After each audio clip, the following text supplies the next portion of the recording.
गंगा वाली गुलाब खान के डेरे पर हाजिर हुए हैं जी। इनके माल देखा है, इनके बैल देखे हैं, तो माशाल्लाह इन्होंने बहुत अच्छे बैल रखे हुए हैं। अल्लाह ताला इन्हें नसीब करे। तो आप सबके लिए के आगे रिक्वेस्ट है कि हमारी चैनल को सब्सक्राइब करें, लाइक करें, और हमारी ये वीडियो आपको कैसी लगी है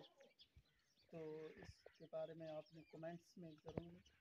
हमें बताना है कि आपको हमारी ये वीडियो कैसी लगी है। माशाल्लाह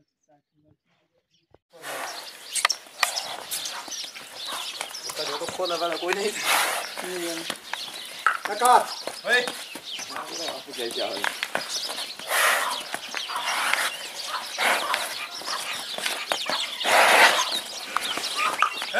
फ्रेंड ये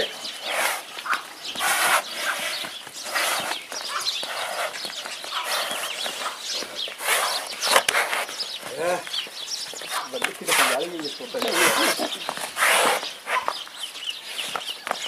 काका तेरा प्यार है ना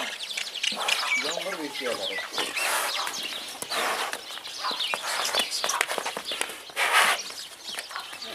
अच्छा ये तो करा होता ही है ये ना रस इधर कल चलो कर थोड़ी दिन खरे आने रस इधर थोड़ी पूरी कर सकता नहीं पूरी करूँ नहीं थोड़ी ना पाड़ा पूरा बच्चा ना पूरा बच्चा एक मिनट भाई ओ यार अच्छा बच्चा हाशो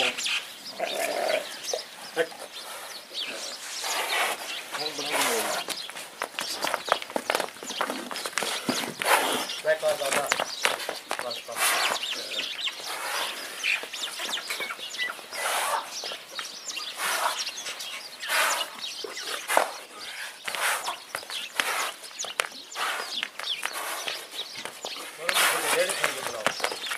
कोई मत